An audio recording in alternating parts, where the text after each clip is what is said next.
international dama ko eggale wu. dem naa ba troisième kon yow la ñu war a déglu.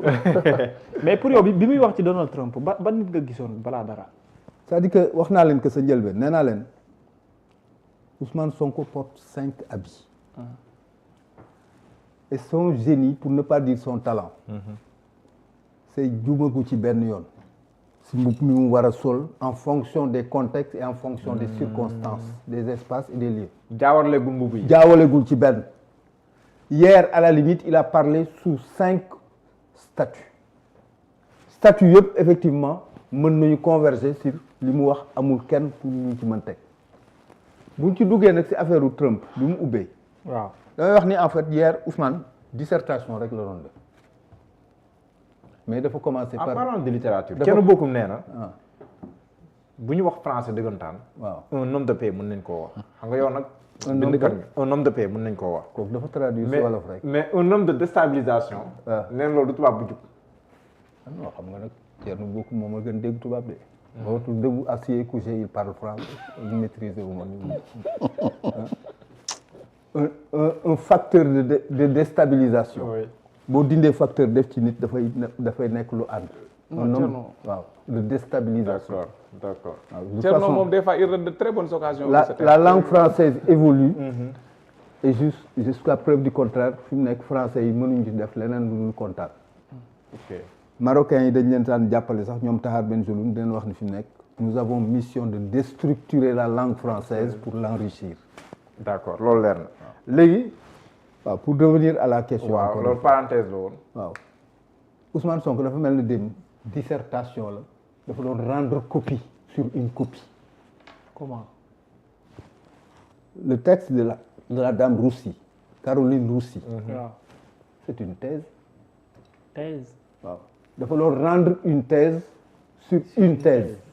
d'accord moo di ce que la dame a écrit daf ci doon indi des correctifs mais à la limite aussi en s'appuyant sur 2 faits. fàttaliwaat ba pare invité nit ñi pour ñu ràññee ñu bañ buum ak di jaawante. il a repris à la limite autonomie la ñu waxoon souveraineté et multipolarisation je ne sais pas quoi. waaw c'est-à-dire que à toutes les stations là ñetti stations yëpp il a répondu et de façon très très claire. mel ni nag fi mu nekk démb ki ma den loon maa ngi koy wax ni ko Ousmane Sonko c'est merveilleux il commence par un draft brouillon parce que wax sur Trump c'était pas le sujet. mais il a préféré ouvrir une parenthèse je le fais régulièrement. avant d'entrer dans le vif du sujet. waaw kooku dañ koy jàng ci bonne école française yi bokk. mais c'est-à-dire en fait c'était pas le premier ministre du Sénégal qui parlait. waaw bu neexee nag ñi nga xam ne seen gémmiñ day naaj dañuy wax ni woy en tant que premier ministre war woon waxee loolu. moom laay wax ni gars yi dañ mel na ñuy dem marché mais il faut leur concéder un préjugé favorable toute mémoire est sélective lu leen intéressé rek la ñuy génne. loo xam ne dina leen jàppale lu ñuy génne mais pas forcément ce qui est la réalité. la réalité c'est que c'était d'abord un citoyen du monde qui parlait parce qu'il a les yeux ouverts sur le monde et il a ses avis. Parce que c'est un passeur de vision, parce que c'est un passeur de sensations. C'est aussi simple que ça. Hier, il a donné intellectuellement, humainement, li mu gis et à la limite en s'adossant sur des choses yoo xam ni dafa leer nañ ay exemples. C'est-à-dire que mu fi nekk man dama yaakaar ni ba léegi Sénégalais yi dans le discours sur lequel Ousmane Sonko les invite dafa am benn mot boo xam ne xamaguñu porté moo di le mot décomplexé. décomplexé.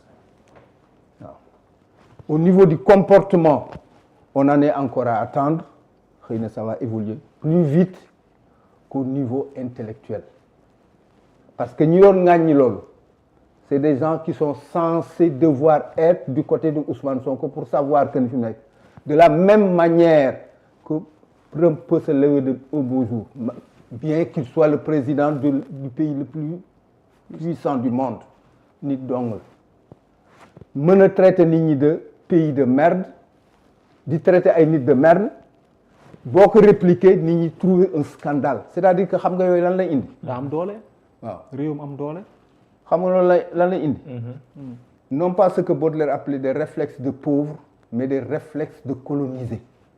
ba léegi mentalement. moo ne ci bopp. tu as l'impression toog suñu bopp. waaw non non c'est-à-dire que buumu jaam yi ñu ngi si biir bopp nit ñi. ba tey. waaw yooyu la gars yi woote à travers la souveraineté à travers le patriotisme. ba léegi am na ay nit yuy traîner les pieds parce que quelque part aussi le Sénégal pays de merde kan. man Trump fi waxoon naa fàtte waaw mais il est bon de rappeler toutes ces choses là et jusqu'à preuve du contraire Ousmane Sonko même en bu wax affaire u gatsa il n'a rien inventé il est parti dans notre patrimoine immatériel xam nga patrimoine immatériel xaw ma ndax xam nga les contes de Lëg le Lièvre lan lañ ci wax Ablaye Sadji ak Senghor courte queue se paie par courte queue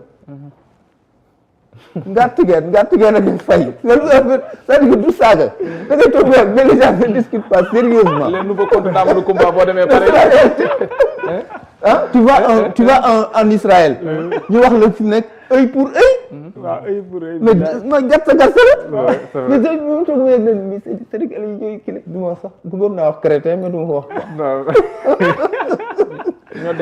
ñenn ñi. non soo ko dégloo ci wolof après day xaw a garaaw quoi bu demee ci.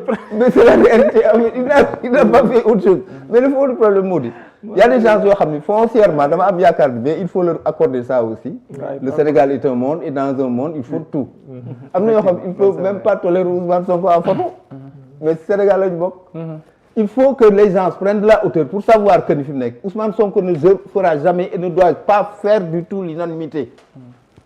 mais déjà que pour revenir à Trump je considère que ni fi mu nekk réciprocité la ñu woote si lépp nag Ousmane Sonko ne crache pas sur la France la France est un partenaire le malheur c'est qu'au niveau de la France ñoom ba léegi mënaguñu comprendre que ni fi mu nekk le Sénégal est sorti du portefeuille de la France-Afrique loolu la ñu nanguwul ba léegi parce que quelque part c'était peut-être la dernière province française yooyu nag moo war a dañ parce que yaa nga wax na que léegi Ousmane Sonko l'a rappelé dans son livre effectivement le 21e siècle a sonné le réveil des nationalités et des peuples moo indi Dieu aidant parce que dañuy wax yàlla dafa ànd ak jamono. Dieu aidant xale lu 13 ans yi sax fi mu nekk léegi dañuy revendiquer patriotisme te mënaguñu woote.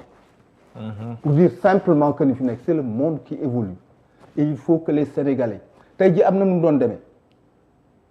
La grandeur d'une opposition pourrait être effectivement de tous se liguer derrière ce Sénégalais compatriote qui est malgré lui ou parce qu'il a posé des actes, il est des 20 personnes dont on dit qu'ils sont les maîtres du monde. Parce que nous, les référents dans des domaines déterminés, effectivement, et jusqu'à preuve du contraire, nous devons que, comme je l'ai dit hier à la télévision, Walfadjri, nous devons qu'une fierté parce que quelque part, au-delà de tout, c'est le Sénégal qu'on redessine dans la carte du monde, c'est le Sénégal qu'on replace dans la carte du monde et c'est le Sénégal qui redevient une destination.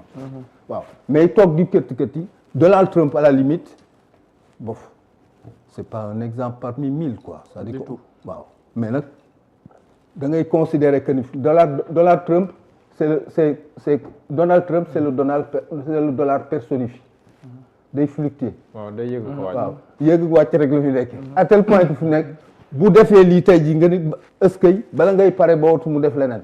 il a des humeurs changeantes. non il faut le prendre tel qu'il est et jusqu'à preuve du contraire je crois que ni comme dirait Sartre en ce moment précis avec cette guerre là qu'il a ratée il est réellement en situation chez lui waaw c'est aussi simple que ça. mais yow d'accord kon ñi naan il a pris le contre-pied du président de la République mi jàppoon ne que. le président Trump dafay. non yooyu ay amalgame la c'est-à-dire que ba léegi am na ñoo xam ni. dans leurs rêves les plus fous. pour ne pas dire les plus sincères effectivement. duuloo bi dafa yéex entre ñoom ñaar parce que dafa war am. le fond du problème mooy ça. c'est-à-dire que tey jii la logique voudrait que tous ceux-là qui comprennent que le Sénégal est le référent réel. c'est l'objectif à convertir réellement en un État souverain. ñëpp dañu waroon def de sorte que ce duo là à la limite perdure parce que c'est déjà une première dans le monde. d'accord alors Bira discours bi jëm ci wàllum ci Donald Trump yow nan nga ko jàngatee est-ce que bokk nga ak